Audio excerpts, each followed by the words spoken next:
नमस्कार दोस्तों, आज मैं आपको हलखष्टी व्रत की 6 कहानी सुनाने जा रही हूँ। प्रेम से बोलिए हलखष्टी माता की जय हो, बलिराम जी की जय हो। एक बार द्वापर युग में धर्मराज युधिष्ठिर और भगवान श्री कृष्ण एक ही स्थान पर विराजमान थे। तब धर्मराज युधिष्ठिर से बोले कि हे भगवान, इस जगत में पुत्र प्राप्ति की मनोकामना पूर्ण करने वाला कौन सा व्रत उत्तम है। तब भगवान श्री कृष्ण बोले कि हे राजन, हलखष्टी के समान उत्तम कोई दूसरा व्रत नहीं है। युधिष्ठिर बोले, हे महाराज, यह व्रत कब और किस प्रकार प्रकट हुआ। श्री कृष्ण जी बोले कि हे राजन, मथुरापुरी में एक राजा कंस था। सुर नर मुनि सब उसके अधीन थे। राजा कंस की बहन का नाम देवकी था। वह विवाह योग्य हुई तो कंस ने उनका विवाह वासुदेव के साथ करा दिया। जब वह विदा होकर ससुराल जा रही थीं, तभी एक आकाशवाणी हुई, हे कंस, जिस देवकी को तू प्रेम से विदा कर रहा है, उसी के गर्भ से उत्पन्न 8वें बालक द्वारा तेरी मृत्यु होगी। यह सुनकर कंस ने क्रोध में भरकर देवकी और वासुदेव को बंदी बना लिया और जेल खाने में डाल दिया। समय बीतने के साथ देवकी के पुत्र पैदा हुए। कंस एक एक करके सभी को मारता जाता। इस प्रकार जब देवकी के 6 पुत्र मारे गए तो एक दिन देवलोक से महामुनि नारद देवकी से मिलने जेल खाने पहुँचे और उसे दुखी देखकर कारण पूछा। देवकी ने रोते हुए सारा हाल बताया। तब नारद जी ने कहा कि हे बेटी, दुखी मत हो, तुम श्रद्धा और भक्ति पूर्वक हलखष्टी माता का व्रत करो, जिससे तुम्हारे सारे दुख दूर हो जाएंगे। तब देवकी ने माता की महिमा पूछी। नारद जी बोले कि हे देवकी, मैं तुम्हें एक पुरातन कथा सुनाता हूँ, ध्यान से सुनो। हलखष्टी व्रत की पहली कहानी के अनुसार बहुत समय पूर्व चंद्रवृत नामक एक प्रतापी राजा था, जिसका एक ही पुत्र था। राजा ने नगर के समीप एक तालाब खुदवाया था, परंतु उसमें जल नहीं रहता था। कितना भी जल भरा जाए परंतु सूख जाता था। जलहीन तालाब को देखकर नगरवासी राजा को कोसते थे। राजा सदैव दुखी रहते और कहते थे कि मेरा धन और धर्म दोनों नष्ट हो गया। एक दिन सपने में वरुण देव ने राजा से कहा कि हे राजा, यदि तुम अपने पुत्र की बलि दोगे तो तालाब जल से भर जाएगा। प्रातःकाल राजा ने सपने की बात दरबार में बताई और कहा कि मैं अपने इकलौते पुत्र का बलिदान नहीं कर सकता, चाहे तालाब में पानी रहे चाहे ना रहे। राजा की बात सुनकर राजकुमार बोला, मैं स्वयं अपनी बलि दे दूंगा, क्योंकि मेरे बलिदान से पिता का सुयश बढ़ेगा तथा जनता को सुख मिलेगा। यह कहकर राजकुमार स्वयं तालाब की तलहटी में जाकर बैठ गया और उसके प्रभाव से तालाब तत्काल जल से भर गया। उसमें कमल के पुष्प खिल गए तथा सभी जल जंतु बोलने लगे। राजा ने यह समाचार सुना और दुखी होकर वन को चला गया। वन में 5 स्त्रियां हलखष्टी माता की पूजा कर रही थीं। राजा द्वारा व्रत विधि पूछने पर स्त्रियों ने माता की महिमा का वर्णन कर दिया, जिसको सुनकर राजा वापस लौट आए और रानी से कहा कि तुम भी हलखष्टी माता का व्रत तथा पूजन करो। राजा की बात सुनकर रानी उसी दिन से व्रत रखकर पूजा करने लगी, जिसके प्रभाव से कुछ समय बाद राजकुमार तालाब से बाहर आकर खेलने लगा। राजा यह सुनकर प्रसन्न हुए और राजकुमार को महल में ले आए। तभी से रानी प्रतिवर्ष हलखष्टी माता का व्रत करने लगी। प्रेम से बोली हलखष्टी माता की जय हो। हलखष्टी व्रत की दूसरी कहानी के अनुसार उज्जैन नगरी में एक पुरुष के 2 स्त्रियां रेवती तथा मानवती थीं। भाग्य से मानवती के 2 लड़के थे, परंतु रेवती के कोई संतान न थी। सौत के 2 लड़के को देखकर वह हमेशा ईर्ष्या से जलती रहती थी। एक दिन ईर्ष्या के वशीभूत होकर वह मानवती से बोली कि हे बहन, तुम्हारे पिता बहुत बीमार हैं, उन्होंने तुम्हें देखने के लिए बुलाया है। अभी एक राहगीर यह संदेश देकर गया है। यह सुनकर मानवती अपने दोनों पुत्र रेवती को सौंपकर पति की आज्ञा लेकर अपने पिता के घर चल दी। इधर रेवती ने सौत के दोनों लड़कों को मारकर गांव के बाहर जंगल में फेंक दिया। उधर मानवती पिता को सकुशल देखकर चकित हुई और अनिष्ट की आशंका से वापस लौटने लगी। तब मानवती की माता बोली कि हे बेटी, आज हलखष्टी माता का व्रत है, अतः आज मत जाओ। बात सुनकर मानवती ने व्रत रखकर शाम को हलखष्टी माता का पूजन किया और प्रार्थना करी कि हे माता, मेरे बच्चों को संकट से बचाए रखना तथा दीर्घायु रखना। दूसरे दिन वह माता पिता को प्रणाम करके अपने घर को चली। गांव के बाहर अपने दोनों बच्चों को खेलता देखकर सोचने लगी कि मेरे बच्चों को यहाँ कौन लाया है।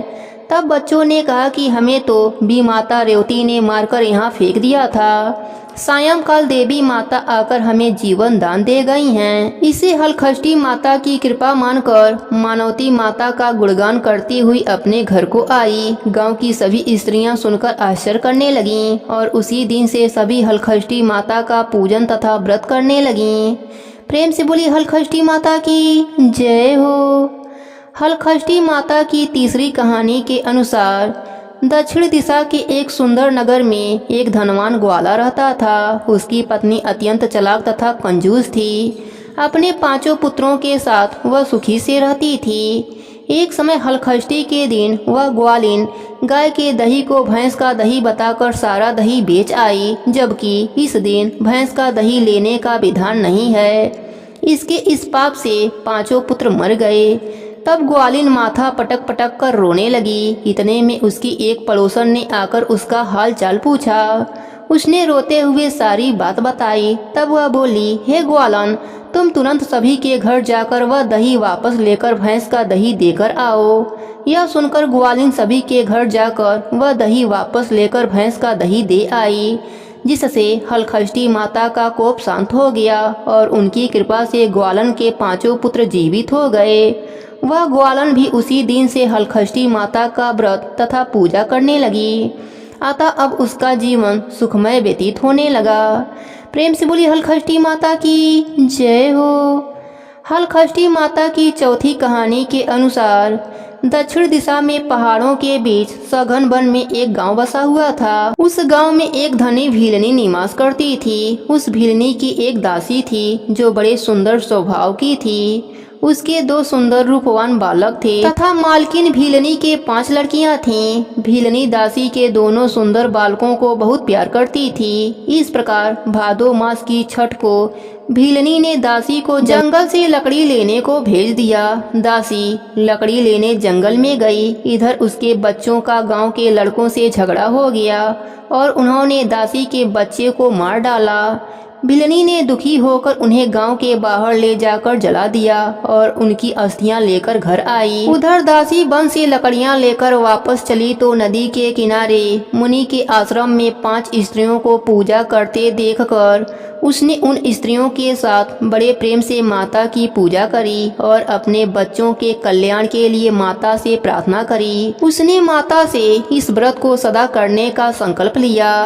जब वह लकड़ी लेकर वापस चली तो गांव के समीप पहुंचकर देखती है कि उसके दोनों बच्चे खेल रहे हैं। उसने दोनों बच्चों को प्रेम से गोदी में उठा लिया और अपने घर ले आई। मालकिन भीलनी ने यह देखकर चकित होकर पूछा। तब दासी ने माता के व्रत तथा पूजा का सब हाल कह सुनाया। माता के व्रत का प्रभाव देखकर मालकिन ने भी व्रत करने का संकल्प लिया और सुखी हो गई। प्रेम से बोली हलखष्टी माता की जय हो। हलखष्टी माता की 5वीं कहानी के अनुसार दक्षिण दिशा में एक अति सुंदर नगर था। उस नगर में एक धनवान बनिया रहता था। उसकी पत्नी बहुत उत्तम स्वभाव वाली थी, किंतु उसके पूर्व जन्म के पाप के कारण उसके 6 पुत्र हुए, परंतु एक भी जीवित न रहे। इससे दुखी होकर वह वन में चली गई। वन में उसे एक तपस्वी मुनि मिले। वैश्य की पत्नी रोती हुई मुनि के चरणों में गिर पड़ी और मुनि के पूछने पर अपने दुख का कारण बताया। मुनिराज ने ध्यान लगाकर उसके बालक को वरुण, कुबेर, इंद्रलोक में खोजा, परंतु बालक नहीं मिला।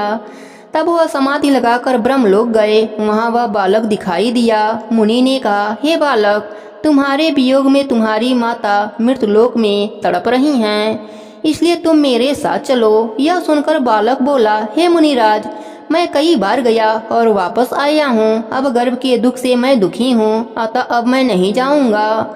मुनिराज ने उसे बहुत समझाया परंतु वह तैयार नहीं हुआ और मुनिराज से बोला, उनसे कहना कि वह मुझे पाने के लिए हलखष्टी माता का व्रत करें और व्रत के प्रभाव से मेरे उत्पन्न होने पर मेरी पीठ पर पोता से प्रहार करें तो इस क्रिया से मैं दीर्घायु हो जाऊंगा। यह सुनते ही मुनि की समाध खुल गई और उन्होंने सामने बैठी वैश्य पत्नी को पुत्र का संदेश कह सुनाया। वह संतुष्ट होकर घर वापस आई और समय आने पर हलखष्टी व्रत किया। पुत्र रत्न उत्पन्न होने पर उसने पूजा के अंत में बालक की पीठ पर पोता मारा, जिसके प्रभाव से वह दीर्घायु हो गया। अब वह बड़ी पत्नी सदैव हलखष्टी माता के व्रत करने का संकल्प लेकर सुखपूर्वक जीवन व्यतीत करने लगी। प्रेम से बोली हलखष्टी माता की जय हो। हलखष्टी माता की छठवीं कहानी के अनुसार प्राचीन काल में सुभद्र नामक एक राजा था। उसकी पत्नी का नाम सुअड़ा था। उसके हस्ती नामक एक प्रतापी पुत्र था जिसने अपने नाम से हस्तिनापुर बसाई थी। एक दिन राजा का लड़का अपनी धाय के साथ गंगा स्नान को गया। वहां उसे एक गाय ने निगल लिया। यह सुनकर सुअड़ा अत्यंत दुखी हुई और उसने क्रोध में धाती के पुत्र को भाड़ की धधकती अग्नि में डलवा दिया। धाती पुत्र शोक में निर्जन वन में जाकर एक शिव मंदिर में जाकर शिव पार्वती तथा गणेश जी की उपासना करने लगी। वह प्रतिदिन तृण धान तथा महुआ खाकर समय बिताती थी। व्रत के प्रभाव से भाद्रपद कृष्ण पक्ष के एक दिन उसका लड़का अग्नि से निकल आया। राजा रानी भाड़ से लड़के को जीवित निकलते देखकर आश्चर्य करते हुए पंडितों से उसके जीवित निकलने का कारण पूछने लगे। तभी इस रहस्य को बताने के लिए शिव जी की आज्ञा से दुर्वासा ऋषि वहां आए। राजा रानी ने उनका स्वागत किया और लड़के के जीवित निकलने का रहस्य पूछा। दुर्वासा ऋषि बोले, हे राजन, इस धात्री ने वन में नियम पूर्वक श्रद्धा से भगवान शंकर, पार्वती, गणेश तथा स्वामी कार्तिकेय का पूजन किया है। इसके प्रभाव से ही इसका लड़का जीवित हो गया था। आप भी यह व्रत किया करें। राजा रानी दुर्वासा ऋषि को विदा करके धात्री पुत्र के पास गए। ये वहाँ कुश पर बैठे पलाश के नीचे शिव जी का पूजन करते देखा तो उसे अपनी माँ धाती से मिला दिया। धाती ने राजा को बताया कि आपसे भयभीत होकर जिस दिन से मैं वन में आई थी तब से केवल वायु भ्रमण करते हुए शंकर भगवान, पार्वती माता, गणेश भगवान तथा कार्तिकेय जी के पूजन में लगी रहती थी। एक दिन रात्रि में शिव जी ने सपने में कहा कि तुम्हारा लड़का जीवित है क्योंकि तूने श्रद्धा सहित व्रत पूजन किया है। तुम्हारी रानी भी इस व्रत को करे तो उसका लड़का भी मिल जाएगा तथा उसके और भी लड़के होंगे। यह सुनकर राजा रानी ने श्रद्धा भक्ति सहित इस व्रत को किया, जिसके प्रभाव से राजा का लड़का गाय के मुंह से जीवित निकल आया। फिर व्रत के प्रभाव से राजा के और भी पुत्र हुए और उसके राज्य में सुख शांति छा गई। उसके राज्य में अनावृष्टि, दुर्भिक्षी, महामारी सदा के लिए समाप्त हो गई। इन कथाओं को सुनकर देवकी ने नारद जी से तथा युधिष्ठिर ने श्री कृष्ण जी से पूछा कि इस व्रत का विधान क्या है। तब नारद जी ने देवकी से तथा श्री कृष्ण जी ने युधिष्ठिर से कहा कि भादो मास की कृष्ण पक्ष की पंचमी के दिन यह व्रत का संकल्प कर दिन में एक बार भोजन करें तथा छठ के दिन घर की सफाई कर आंगन को गोबर से लीप कर शुद्ध करें। नदी, तालाब या कुएं के जल में स्नान कर एक बार का धुला हुआ कपड़ा धारण कर सौभाग्य के समस्त श्रृंगार से सुसज्जित होकर दोपहर के बाद सुंदर स्थान पर गौ के गोबर से लीप कर चौक बनाकर हलखष्टी माता की मूर्ति बनावें या कागज पर भैंस के घी में सिंदूर मिलाकर मूर्ति बनाकर पीढ़ा या कुश या पलाश के पत्ते के आसन में स्थापित करें और पूर्व मुख होकर के पूजा करें। पूजा के स्थान पर बच्चों के खिलौने तथा पोता रखें। कलश तथा गणेश जी की पूजा करके श्रद्धा के साथ हलखष्टी माता की पूजा करें। कृत्रिम तालाब बना उसमें जल देवता वरुण जी का पूजन कर व्रत की कहानियाँ पढ़ें या सुने। पूजा के अंत में महुए के पत्ते में जल से उपजे धान का प्रयोग करें। इस दिन खेत या हल चली धरती पर न चलें। इस विधि से जो नारी व्रत रखेगी उसकी समस्त मनोकामनाएं पूर्ण होंगी तथा जीवन सुखमय हो जाएगा। व्यास जी के अनुसार इस व्रत के प्रभाव से ही देवकी ने श्री कृष्ण को पाया तथा युधिष्ठिर और द्रौपदी ने व्रत की महिमा सुनकर बहु उत्तरा के साथ व्रत किया, जिसके प्रभाव से उत्तरा के गर्भ से मरा हुआ बालक को जीवित पाया, जिसका नाम परीक्षित पड़ा।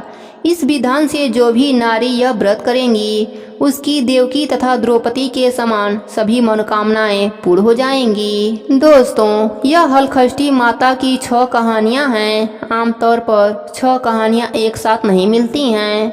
हल छठ के व्रत में यह 6 कहानियां कहने का विधान है। ज्योतिषाचार्य के अनुसार चतुर्मास के जो भी व्रत होते हैं वे मध्याह्न व्यापनी कहलाते हैं, यानी सभी व्रत दोपहर में किए जाते हैं। चूँकि षष्ठी तिथि सूर्योदय के हिसाब से 25 अगस्त को आएगी, इसलिए उदया तिथि के अनुसार यह व्रत 25 अगस्त को ही रखा जाएगा। ऐसे में यदि आप भी इस व्रत को करने वाले हैं तो इसे 25 अगस्त दिन रविवार को रखा जाएगा। षष्ठी तिथि प्रारंभ होगी 24 अगस्त को दोपहर 12:30 पर। षष्ठी तिथि समाप्त होगी 25 अगस्त को सुबह 10:11 पर।